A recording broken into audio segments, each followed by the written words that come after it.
Hello again.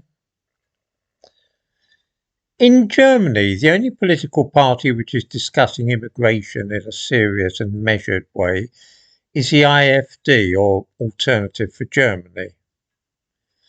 They're using the word remigration, suggesting that some of those currently living in the country would be happier and more at home in the places from which they originally came. In Britain, we used to call this repatriation, and in the 1960s it was being put forward as an idea by various politicians, including, of course, Enoch Powell, as a means of averting some of the undesirable things that we've seen in this country in recent years.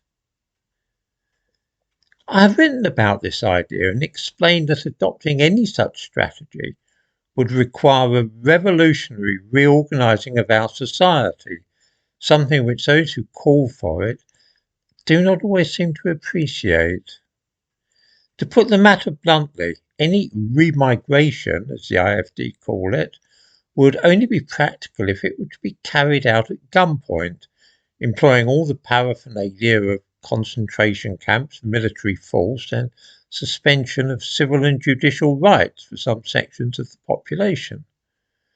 In other words, it would inevitably mean the end, or at least the suspension, of the liberal democracy in which we live.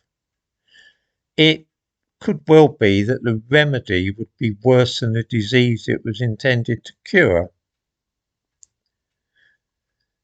Talking generally about the Alternative for Deutschland, there is a certain amount of nervousness in Germany about them because it is claimed that their policies pose a threat to democracy itself.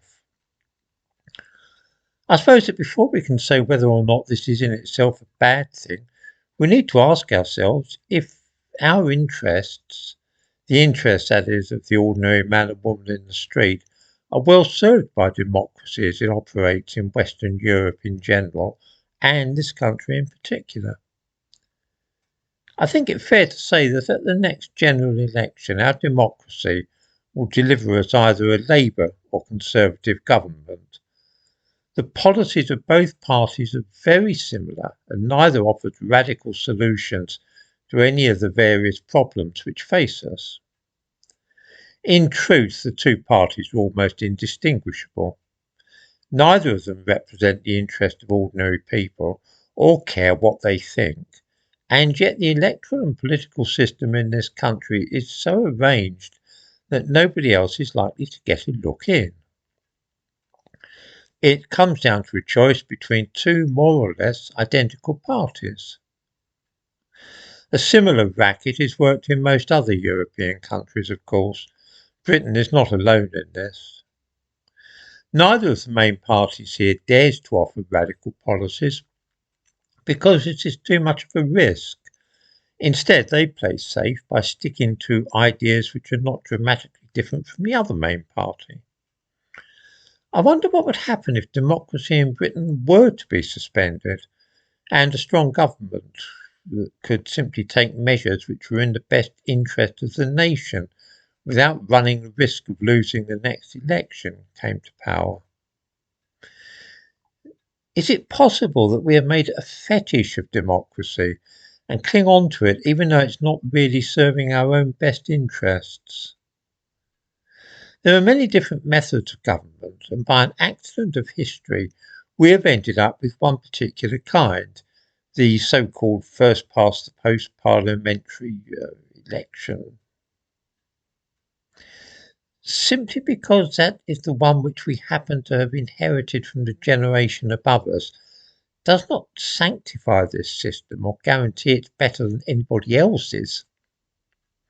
Perhaps, like Alternative for Deutschland, we too should be open to the possibility that we might be better off if we did without the Punch and Judy show of Parliament for a few years and simply handed over the job of governing to somebody or some group of people who would not have to curry favour in expectation of an election.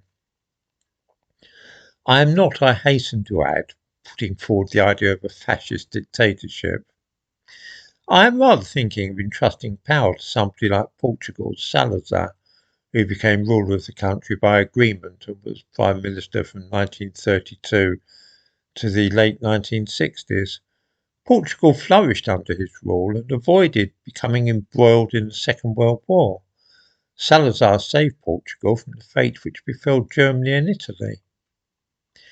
I'm not opposed to democracy in principle, but I rather think that it has its limitations, and it might not be a bad idea to try out another way of doing things for a while. In other words, simply claiming that parties like Alternative for Deutschland are a menace to democracy doesn't really tell us anything useful.